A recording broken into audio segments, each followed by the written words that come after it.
All right. Good evening, everyone, and welcome to City Budgets Made Simple, how Philadelphia plans and spends your money. I'm Tanisha Beju, Senior Program Director here at Committee of 70, a nonpartisan nonprofit dedicated to strengthening democracy and civic engagement here in Philadelphia. I'll be your moderator for tonight's discussion. Before we begin, just a quick note that this session is being recorded and it'll be uploaded to our YouTube channel tomorrow, so that if anyone wants to revisit the discussion or share it with others, you'll be able to. You'll also receive an email from me if you registered, so that you will receive both this recording and any of the resources that we name check throughout. So, what does the city budget have to do with civic engagement? Short answer is everything. The budget funds many of the services that shape our daily life, from schools and public safety to street repairs, parks, snow removal. And yet, many residents don't know how it's decided or how they can make their voices heard. And tonight, we're here to change that. So, this is the first in a six-part series. Last year, we had three dedicated webinars about the city budget. This year, we are leveling up and doing conversations about both city and state budget. But tonight, we are talking about where the city's money comes from and how it's spent, who makes those decisions, and the overall timeline. And then probably why you're here, ways that you can get involved and advocate for your community. We encourage you throughout the session to submit your questions in either the chat or the Q&A. I'll be monitoring both and making sure to lift up any of those questions throughout our discussion. But we do have a dedicated portion at the end of today's chat to make sure that we get to any questions that we might have missed.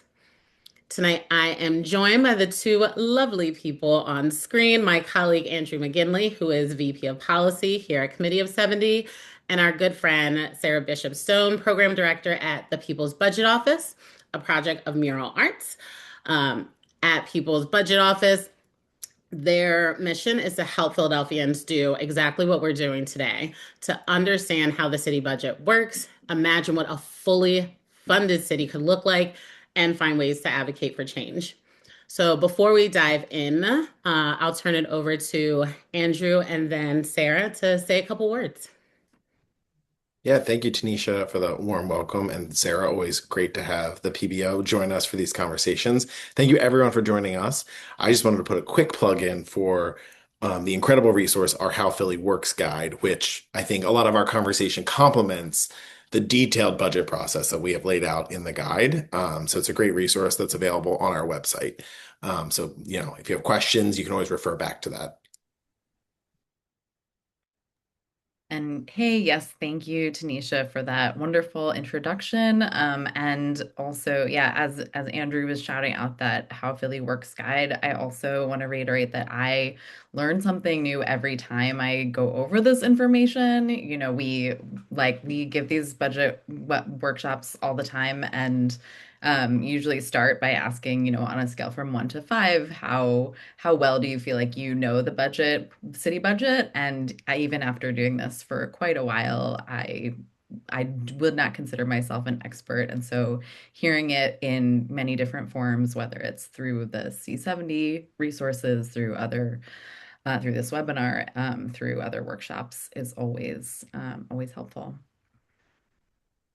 Thank you both. I'm so excited. We have just an hour. I want to leave time for people to ask their questions. So I am going to get started. So let's just set the stage. And this question is for you, Sarah, since you do this all the time, explaining to people at the most fundamental level, what is a city budget, and meaning like what does it include and how might residents be impacted? Like where does the budget show up in their everyday life? Yeah, thank you so much for that question. We really think about how the city budget in through a couple of different lenses, as a law, as a forecast for a future, as kind of a plan with a price tag, or and also as a moral document. And those, just to delve a little more into those things, the city budget is a law. It is passed by city council, and that law dictates exactly, which departments can spend money and what they can spend it on in a given year. It's a forecast in that, every year we have to ask the experts and folks both inside and outside the city how much money we think we're going to take in. And because the Philadelphia Home Rule Charter, which is basically our city's constitution, says that we have to have a balanced budget. We can only spend as much as we're going to take in. We look at that prediction and then make our plans accordingly. It's a blueprint for our city. We think about it as, it shows what programs, what departments we're going to spend money in from year to year. And then finally, we do, think of it as a moral document, as almost any budget really is, because it shows quite literally where we place value. Um, the literal value of our tax dollars, of our revenue, what gets funded and what does not get funded. So the budget, when we talk about the city budget, especially, the one that the mayor is going to present, we're really talking about the general fund, and that is, we're talking about two main documents, both the operating budget and the capital budget. And those two buckets are like the operating budget is really what runs the city day to day. A lot of salaries, paying people, keeping paper in the printers, keeping, Hmm. Hmm. all the stuff that actually um makes the city move. And then the capital budget are more long-term expenses that we think of as infrastructure, but they're not always, physical infrastructure. Sometimes they are things like, computer servers, basically any Hmm. expense that is an investment that lasts longer than 5 years. Um, is going to go into the capital budget, but we are planning both of those, both sides of that ledger at the same time. And then also one thing to mention that we don't always think about is that Philadelphia has a kind of unique position as both a city and a county. So Hmm. often there are, in many cities, there are services or structures that they get help funding from surrounding counties or surrounding communities, things like courts, and some like public health systems, things like that we are responsible for, since Philadelphia, like its city and county, are both one thing. And then the second half of this question is about sort of how The how daily are impact. Yeah. yeah, how are residents impacted? And this is something, I think about what happens when I walk out my door and go to work or go to my job, go to school. It is the city budget really touches us in so many ways, as we've already mentioned. Like we walk outside, has my street been plowed? Hmm. Um, has the trash been picked up? Is the park, how is the playground equipment being maintained? Is the trash in the park picked up? Is there grass or is there mud? Does my rec center have a roof that protects it from the elements? I will shout out my local library, which, Charles Santori branch just finally reopened after Hmm. getting a new HVAC system. And yeah, so all of these things come within the city budget. All of my beloved librarians and staff at that library, security guards, everybody is going to be in the operating budget, but that HVAC system came out of capital.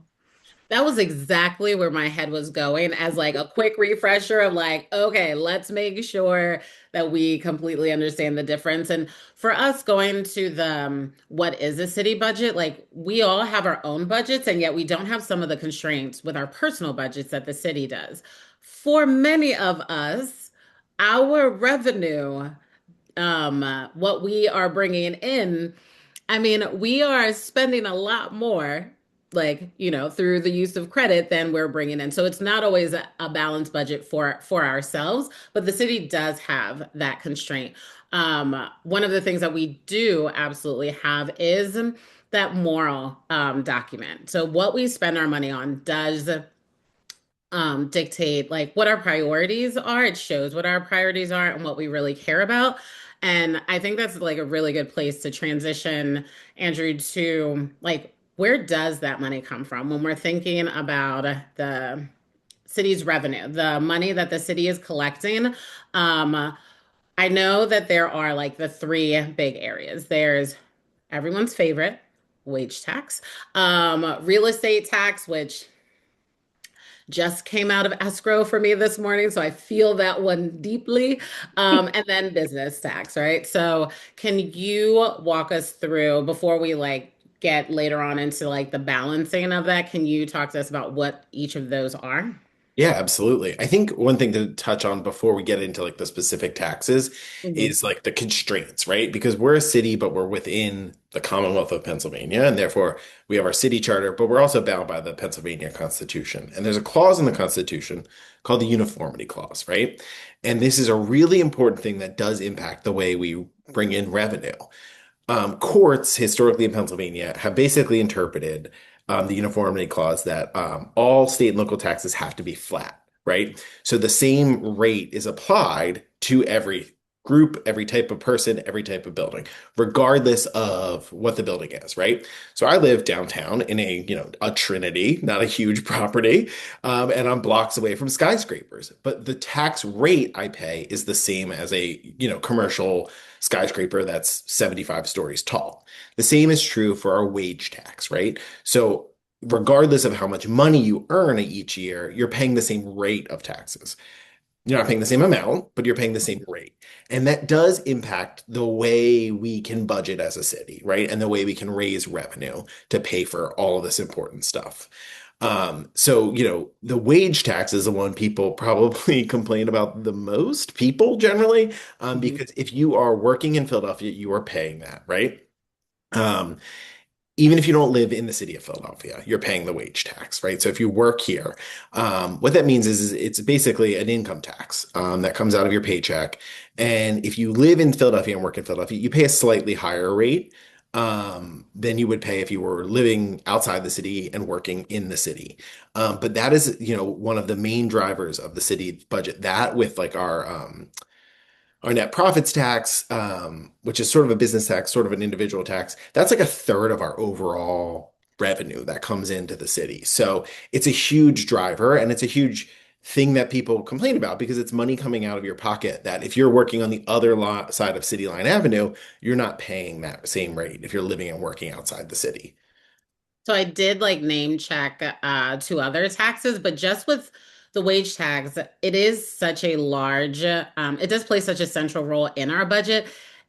Can you explain in simple terms like why wage and not the other two, like real estate, like in some other cities, that'll be the largest. And then I guess what people would really want to know is do we expect any changes to the wage tax like this year, like when we are listening to the mayor's budget address next month? Yeah, I mean, I think part of it does go back to that uniformity clause, right? Because it does limit the city's options, right?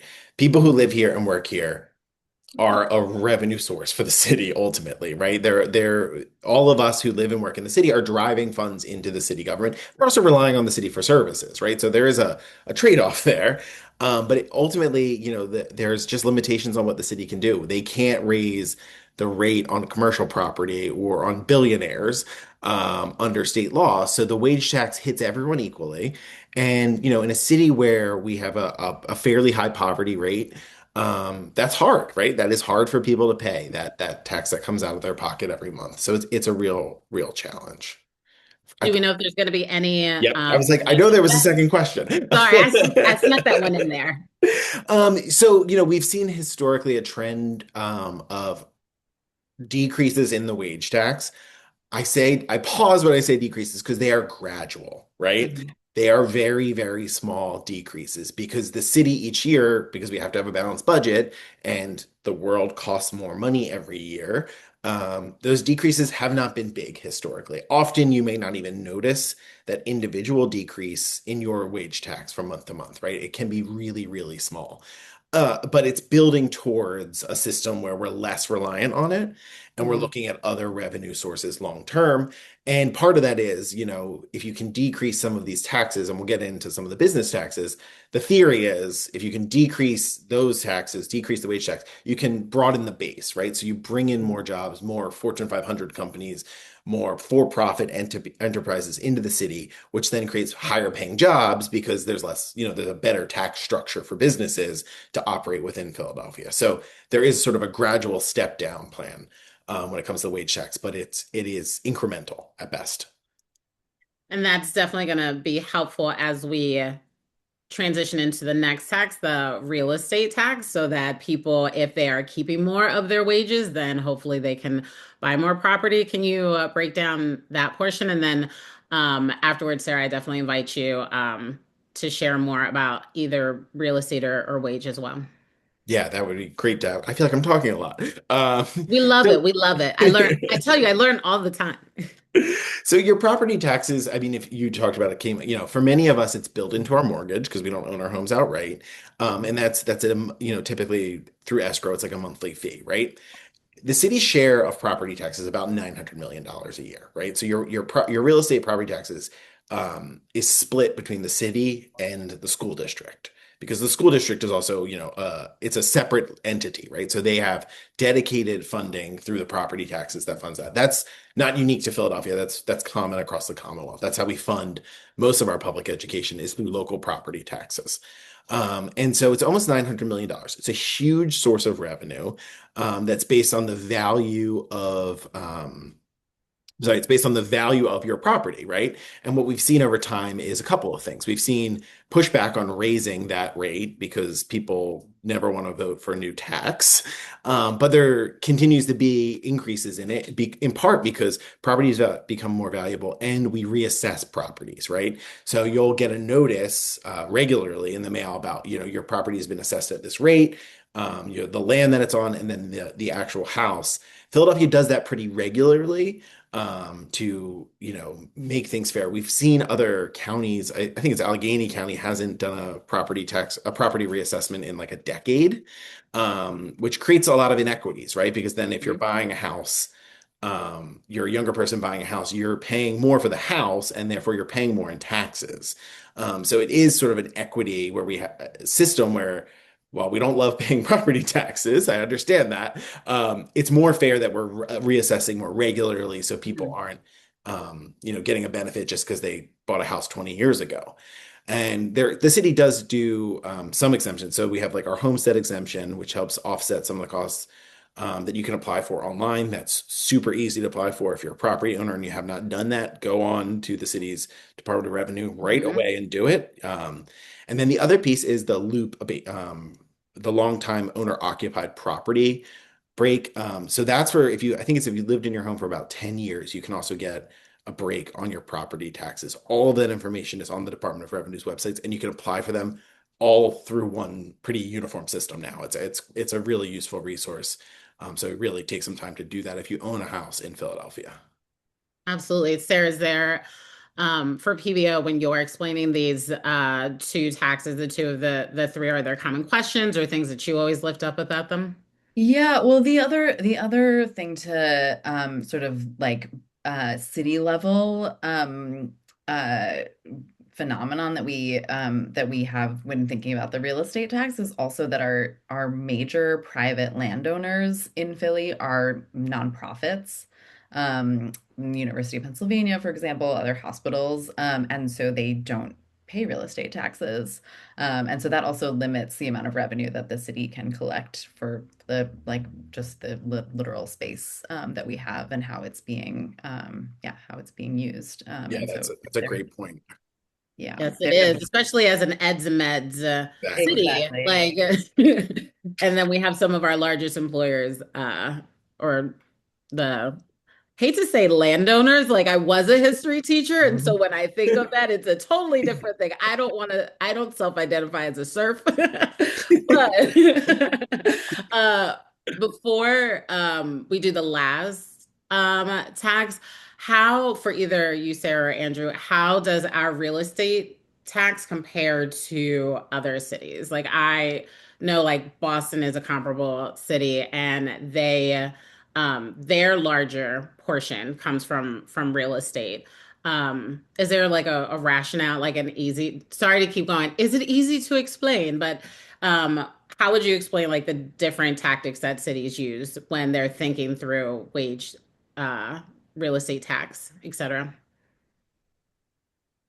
Sarah, I wasn't sure if you wanted to jump in. Oh no, I mean, I definitely wouldn't call myself an expert on this, especially in other cities. And I think we've already sort of named the Mhm. limitation that we have in terms of the tax rate. But like one of the main differences, as far as I understand in Boston, is like they can tax their high rises and, corporate buildings at a higher rate than their residential or corner stores. Yeah, and I think one of the other big historic limitations in Philadelphia is that properties in Philadelphia like weren't worth a ton for a long time. That there was a lot of people left the city. Parts of the city were sort of depopulated, and so property was worth less money. So it's hard to raise money when the property's not worth much, or there's not a person living in it, like who's occupying it. So that definitely creates limitations. Um, on like how much money you can raise from other sources. So we've historically had lower property tax rates than some other big cities, in part because of the uniformity clause, in part because of the properties just not being worth a ton. And so we've been reliant on other things like the wage tax and some of the business taxes. And that's a perfect segue into Bert, our last big one. Can Andrew, you break down both what it is and then last year's big change? Yeah. So the BERT, when we talk about business taxes, we sort of have two big ones in Philadelphia: the BERT tax, the business income receipts tax, Mhm. um, and the net profits tax, right? And so a lot of business owners in Philadelphia will sort of push back and say, like, we're basically paying twice, right? So the BERT tax, anyone who operates a business for profit in Philadelphia has to pay that. And so that's based on your income that you bring in annually. Um, and the big change, well, there were two big changes last year. Historically, if you were a business that was, earning revenue less than $100,000, you didn't have to pay that. And that changed last year, not necessarily not because the city necessarily wanted to change that, but there was a lawsuit saying like that's a violation of the uniformity clause. And in some ways that was like a legal slam dunk. Like they had a pretty strong case. And so what the city had to do was, rather than going through a legal process where they kind of knew what the outcome was likely to be in the middle of a tax year, they got rid of that exemption last year. And they changed the program a little bit, or changed taxes a little bit for those smaller businesses. So they created grant programs to help offset the impact, and a lot of training materials to help those comparatively smaller businesses pay that tax for the first time.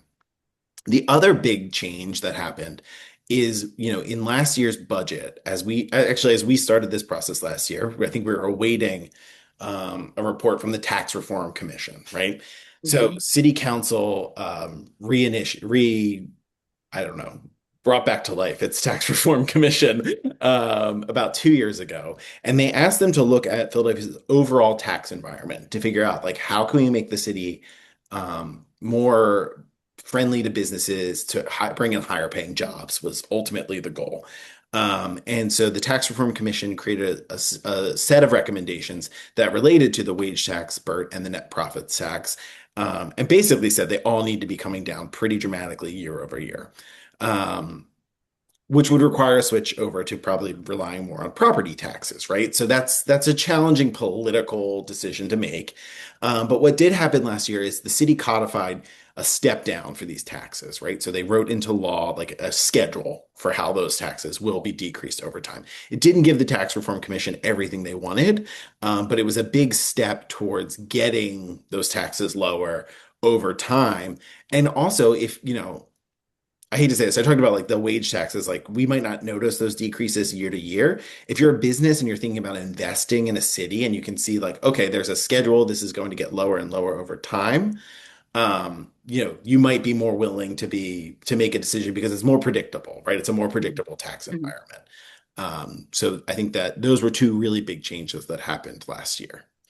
And you had a conversation with one of our board members who was on the Tax Reform Commission. I think that interview is up on YouTube. Yeah. Um, That's with Alan Dom, who was I think I don't think he did run for mayor, but he was a former city council member, and he was on the Tax Reform Commission, and he kind of talked to us about what the goals were and what he was hoping to get, the city was going to get out of it.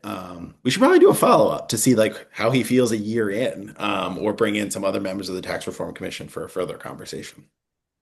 Writing that down, writing that down. It's always fun That talking to him, so Nice. Oh, okay. Then not it. You get to do that one. But it was such a great and like short and very 15 clear minutes. Yeah, we kept it short. resource. And I think that's what people are definitely looking for as they want to know more, but in like bite-size pieces. So I definitely recommend, like we went over uniformity clause, the three big sources of revenue. So if you want to learn more about the Tax Reform Commission, check out our YouTube. For anything that you feel like we went over and like too quickly, our How Philly Works Guide has a dedicated section on the budget. So it'll go through all of the pieces that we just explained here. And then, Sarah, you do this all the time. What are the resources that people can look out for from PBO? Yeah, we try and collect resources on our website. So there's a page on our website that links to sort of our database, both of like city documents and other explainers that the city has put out at other times, including we link to the Committee of 70 resources as well as and also our the slideshow from our Budget 101 presentation that has a lot of this broken down, in pie charts, in bar charts, in so many different ways to look at all this data. Some of which the city also does, and some of which we just try to like put through a different lens. So I'll definitely make sure to link to that for anyone who's registered for this session so that they can check out your pieces. I think it's so helpful to have different link to different orgs who are explaining this in different ways. And so thank you for that. All right. Moving on to who gets to decide. So now we have all this money. We have all this money that's come in. Let's break down the budget process. So both key decision makers, timeline. Next month, Mayor Parker will give a budget address mid-month, but that's not where the budget timeline actually starts. So it's a year-long process, and I'd love, Sarah, if you could start us in like the fall, winter, all of the behind the scenes portion, and then we'll pivot over to you, Andrew, for the things that are more visible to people starting in that truncated time of like March through June. Yeah, for sure. This is one of the things we always try and impress on folks that the budget is being worked on year round. There is this piece of the process that we call budget season, but that is really just, yeah, only the part that is more public facing.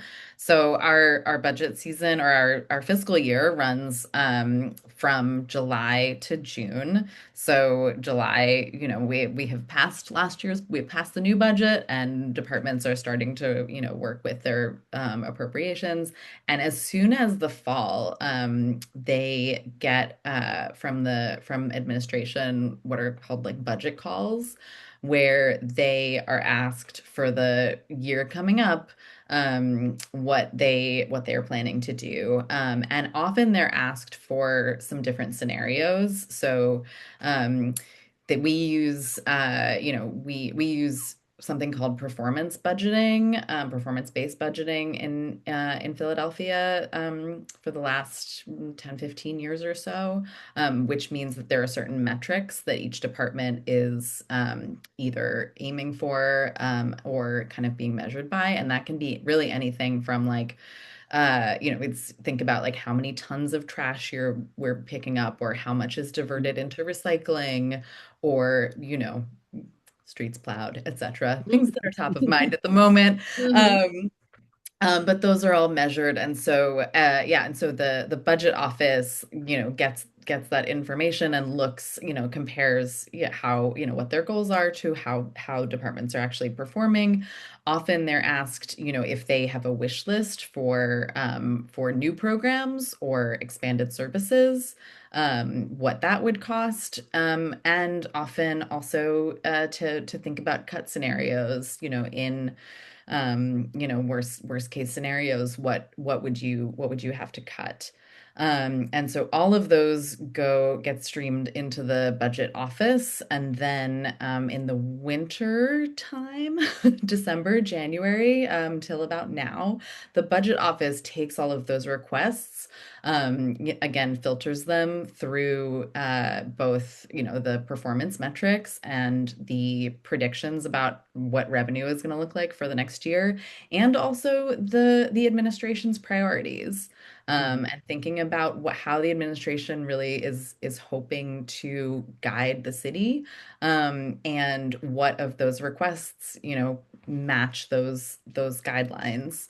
And so that is happening sort of up until like now. And as you said, in just a couple of weeks, the mayor will then kind of take that and make it into a narrative and deliver it, both with the year budget and the 5-year plan, to city council. And I think this is where I'm handing it off, Andrew. Yeah. So now, like, yeah, now she's teed you up. Like, Mayor is mid-month, mid-March is delivering that piece. And so these are all the visible pieces that we see. Can you give us some more Yeah, perspective on this? yeah, I mean, first, like you can watch the budget address online, right? And one of the things you'll see is that the mayor will sort of lay out some of her policy proposals. Because if you think about the big, like, policy controversies or big public debates, and like they're all tied to the budget in recent history. Mhm. Like everything from like the sweetened beverage tax, right? The soda tax that funded rebuild and pre-K, to like even like the Sixers arena debate. Like so much of that was about the budget, right? So if you watch the mayor's budget address, you'll see her sort of priorities. Project Home was her big priority last year, which was a Mhm. huge investment in housing in the city. And one, she's in delivering that speech to sell it to the public, but also to sell it to city council because the mayor doesn't have final say, right? So after the mayor gives her address, council will begin their hearing process. And just like you can watch her address online, council has this incredible budget center, that if you are, like interested in getting into the weeds on an issue, you can go in and you can see when, you can overview the entire proposed budget, like spreadsheets, all of the sort of documents you would want there to really dig in and get a sense of what's happening. But you can also read all of the different testimony that those departments are submitting to city council because each one of the departments and the row offices will go before city council and they'll sort of present their plan. And in those hearings, you can watch those online, but you can also read all of their materials if you can't sit there and watch it. Mhm. And that's just a really, really useful tool. So those hearings will take place. They're public.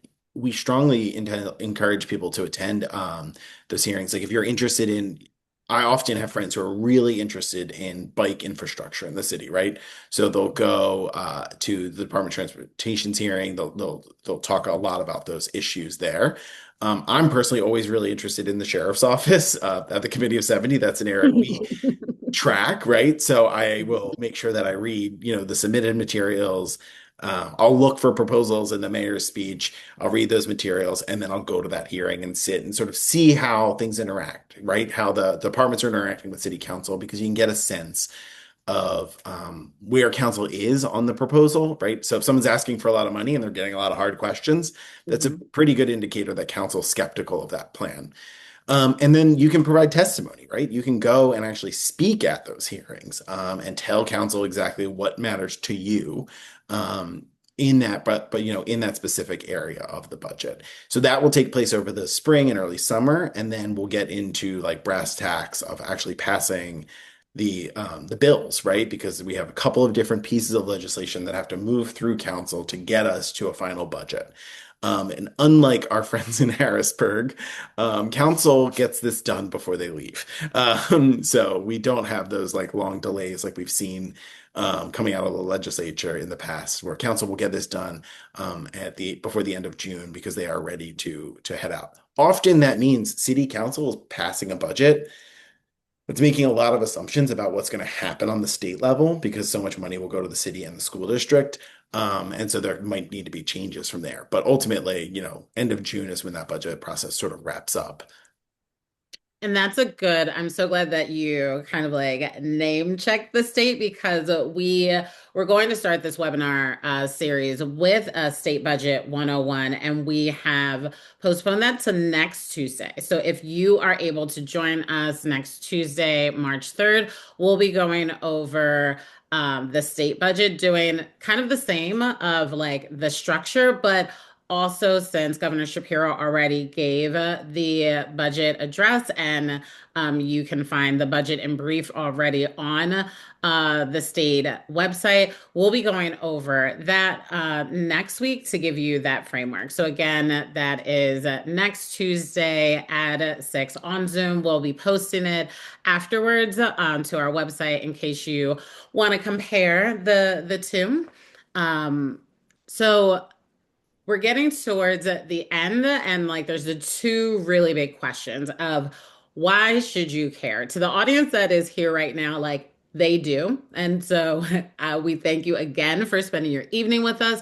But Sarah, when you hear about other people who go, like that's an overwhelming like topic that has nothing to do with me, or I it's so much money, I don't see it in my everyday life. What do you say to those people who either through experience or whatever has brought them to frustration or a disconnect? How do you talk to them about caring about this issue?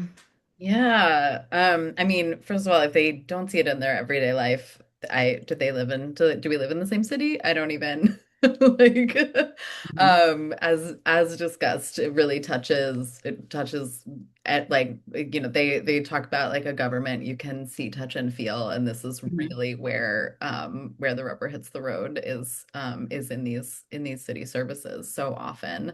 Um I mean, we talk about whatever is really is touching you. There's almost always someone else in the city who is also fired up about it. Um, Mhm. and so even if it's super overwhelming or yeah, feels kind of undigestible or untouchable, we really recommend finding the advocates and the communities, whether that's the friends of your local library or or folks, advocating for the uh different kinds of community safety approaches in the city. These have all been some really like big material wins that we have seen from advocacy groups and from everyday citizens.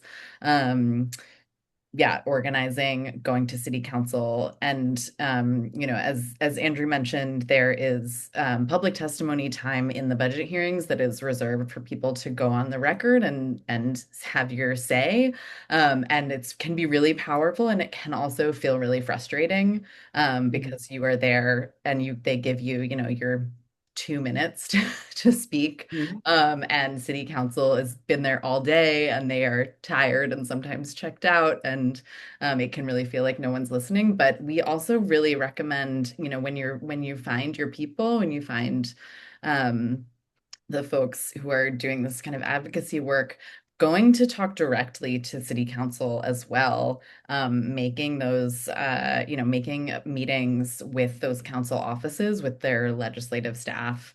That's what they're there for. They're there to hear from their constituents what their priorities are, and the more they hear from you, the more they hear from us, the better informed they can be about making decisions that help the city run better.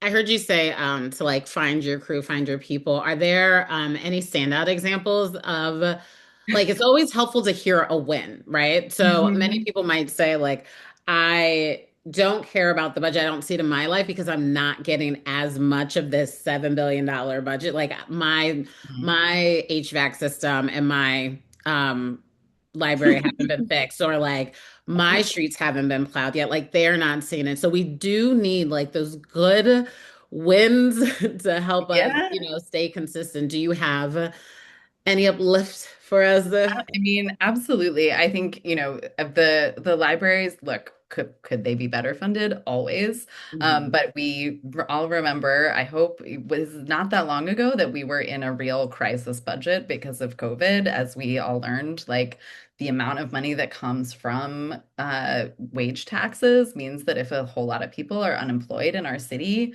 or a whole lot of people are suddenly working remotely and not inside the city, that really has a huge effect on that revenue. And so in the FY21 budget, which I think I'm trying to remember, it was maybe the closest they came to not passing it by the end of June, because it really was delayed because they had to totally redo all of those predictions. But in that crisis budget, library and park staffs were really drastically cut. The arts budget in the Office of Arts and Culture budget was entirely zeroed out.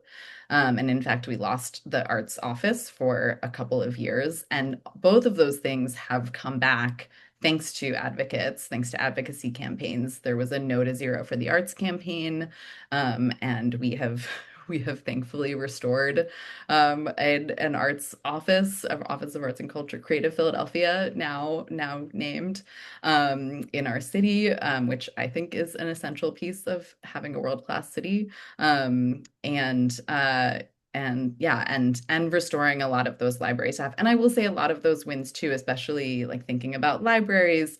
Those are real uh like collaborations between these advocacy groups, Friends of Mhm. the Free Mhm. Library, Friends of your local library, and the city union workers, who are also able to kind of advocate from the inside.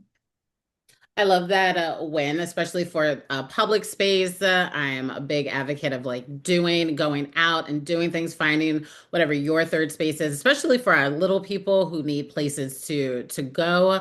And so hopefully people feel like some kind of rationale for why they should get out there and do something. So what can they do?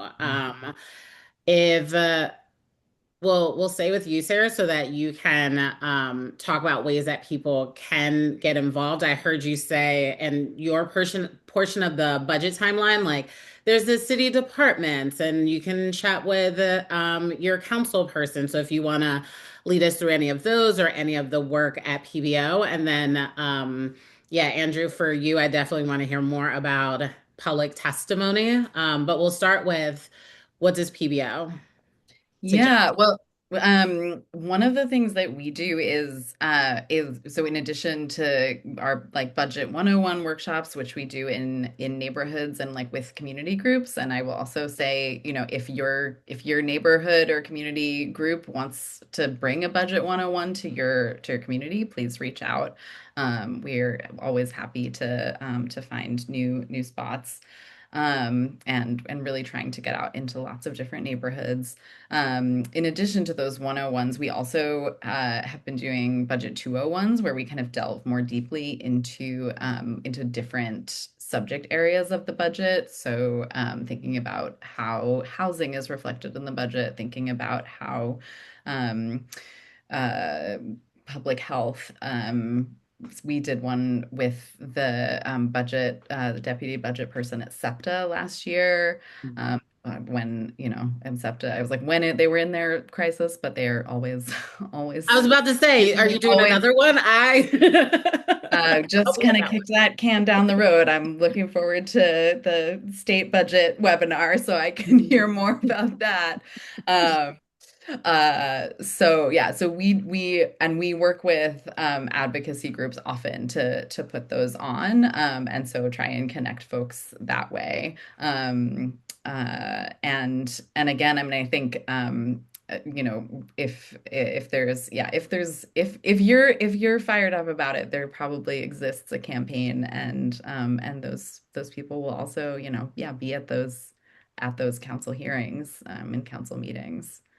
And definitely doing that work throughout the calendar year. Like you Yeah. said, not just waiting for this like budget season, the most visible parts, but making sure to know the related city departments, knowing that going and having conversations with the council people in the standing committees. If you, like myself as a former teacher, the budget hearing for SCP is really important to me, but also making sure that I'm following the education standing committee for city council and knowing who is head of, who's chair of that committee, so that we can make sure throughout the year to be Yeah. vocal and passionate about the things that we care about.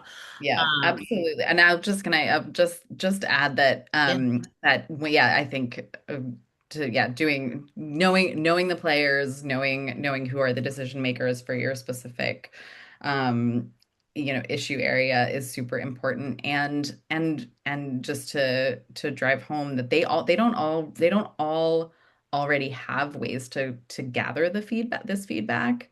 And so reaching out to them it can be a really powerful way to like give them the tools they need to advocate within to the budget office for why these services are needed. And so Andrew, in that more like formalized pathway of like giving the public a testimony or contacting a city council member, like what are like strategies? If I'm fired up and I'm passionate, and then I'm like, I'm scared. I don't know if I necessarily want to do this. Wait, did I sign up for this? Right. What advice do you have for someone who's doing things through those formal channels? Well, so formal channels makes it sound too formal. Okay, good. No, but like, I think the thing to remember is you're not providing commentary to city council about the playground in your neighborhood because you're an expert on Parks and Rec's funding, right? You're Mm. an expert on your experience as a resident in the city of Philadelphia who pays taxes and who uses the facilities and the services, right? So you don't need to be an expert on the wage tax to have an opinion, right? You are a powerful voice and you should use it. And so don't worry about, explaining why you know so much and all the research you did. Tell them what the issue is, right? And you can do that. You can go to a public hearing if you have the time. Those are almost always during the day, which is a Mhm. real limitation on participation. And if you can't do that, and also like if you're speaking publicly, you have 2 minutes kind of at best. So if you're doing that, I would say prepare, and practice. Write down a couple of bullet points of the things you want to hit and time yourself as you do that, right? So when you get up there, you're ready to speak. But don't worry about like making yourself the most credible expert person. That's not why you are there. And if you're not comfortable doing that, contacting your council people is really important, right? We often talk about our council person. I live in Council President Johnson's district, but he's not my only council person. We have Mhm. 7 at-large members of council in the city of Philadelphia. They represent you too, right? And so you can take time to send an email to each of them about the thing that matters to you, right? You might also be aware of like the thing that they're interested in, right? Councilmember Ahmad often talks about like public health stuff. Well, if there's a public health thing that you're really interested in, she might be the right person to start with, right? It might not be an issue that's on her radar yet, but it could be something that she'd be really passionate about, as an example. So take the time to send that message to people. My first job in government a million years ago, um, was to, read those correspondence that people were sending in and track the issues for my boss. And this was in the recession era of like 2008, looking at the state budget. I worked for a member of the appropriations committee, and we were paying real close attention to what people were saying about the things that were impacting their lives. So taking the time to send that message, and if you go to council's website, there's a form contact thing. In my experience, if you send an email, you hear back pretty quickly. Often with a phone call, for clarifying, like people who work in city government take that responsibility very, very seriously. So don't ever be afraid to call your council person. If you have a problem you need to get solved, call them. They're helpful. But if you want to tell them what you think about the budget and where we need to be spending money, they need to hear from you. So take the time to do it. Doesn't have to be a super formal thing. Mhm. It can be a couple of paragraphs about, the specific issue. Get it on their radar because they can then either advocate for more funding for that department or ask questions in those budget hearings about that specific thing where they can say, hey, the libraries, you got a lot of money a couple of years ago. Why aren't we open on Saturdays? Right? They can ask those tough questions that really impact you, and they can help advocate for you that way.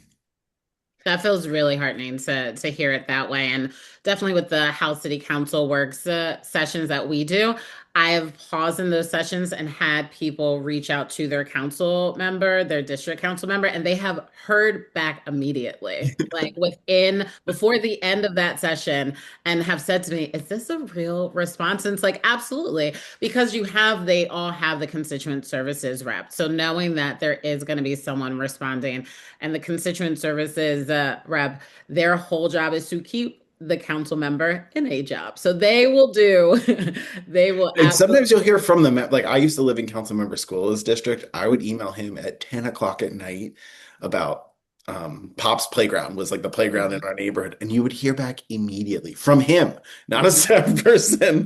Yeah. Like they really are, they try to be responsive in my experience. Yeah. Same. And I Sarah will saw you on mute. Oh, I'm sorry. Go Oh, ahead. yeah, no, I'll just add, I mean, I want to reinforce this, the point about feeding them the questions that you wish you could ask those departments. That's a really powerful way to, yeah, to get involved in those hearings. And then just to add the eternal like conundrum of public meetings being during the day when people can't who are working can't necessarily take off work and get to them. I will say we're in a little bit of a holding pattern right now, waiting for the budget schedule to kind of the hearing schedule to unfurl. Mhm, But last year and I believe this year again, the council president has been hosting neighborhood town halls as well, mhm, that do include opportunities for public testimony.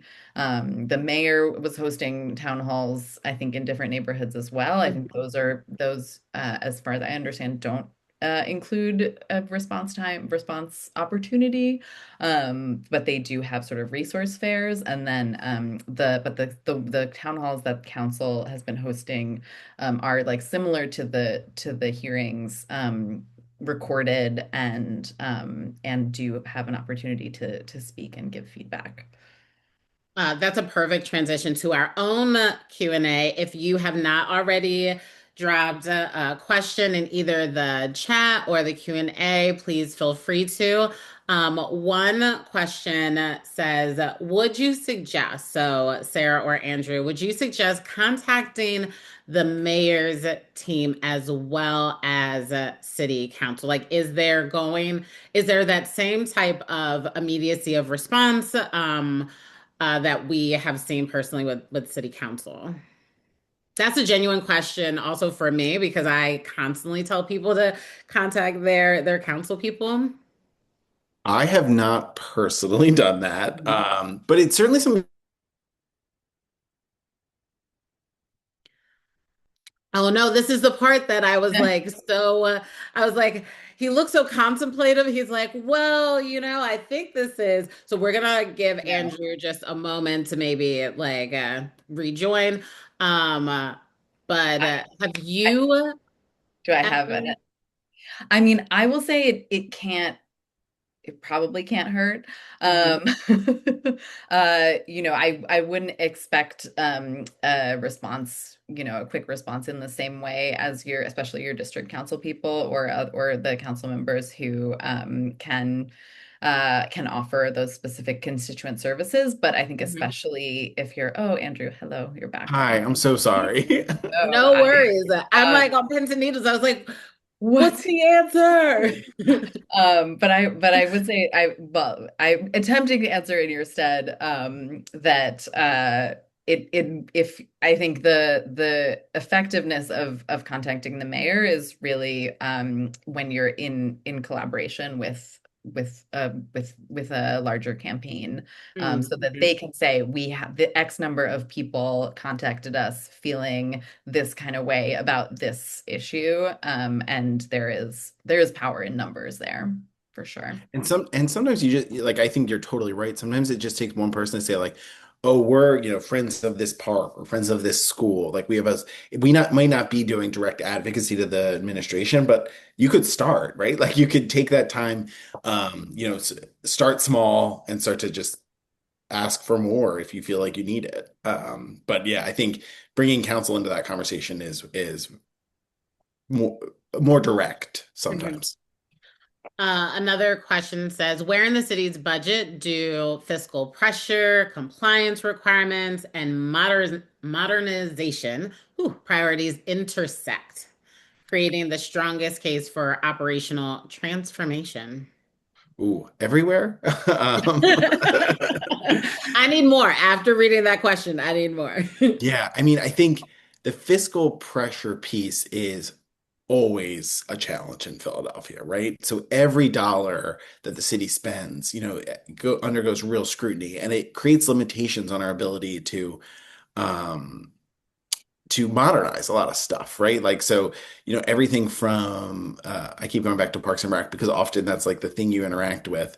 Mm, But for years, many of those facilities were not invested in for the long term, right? That wasn't because people didn't care about parks. It's because the city didn't have the money.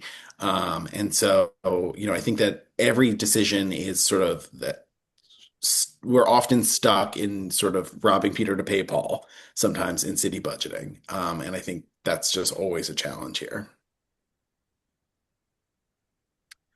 Another question. Thank you so much for that. Another question on here. I really love it. Name checks Pittsburgh. So Pittsburgh, I have not seen their online budget format, but the question says that the Philly budget presented on the web is sometimes very hard to like navigate and understand. And I know they have been going through iterations over the years trying to simplify the resources. And so has Philly looked into formatting? Do we know if the city has looked into formatting its online budget in a more user-friendly way? Oh, I really want to take this one. Go for it. I was going to say, Um, I don't know. this is something that we at PBO have been advocating for and are really trying to, yeah, are trying because it's one of the easiest fixes that could make the budget, yeah, that can make the budget much more user friendly and help folks figure out how to advocate. I will just really briefly say, looking at this question, there are a few different formats that the city releases the budget in.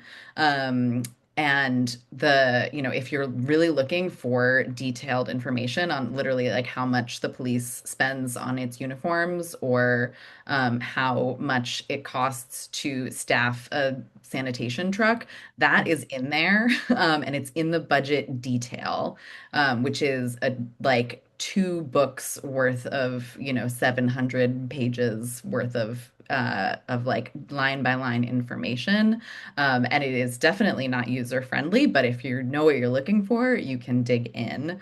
The sort of more narrative, like user friendly version of the budget is often the 5-year plan, which kind of puts everything in plain language and like in those metrics that we talked about.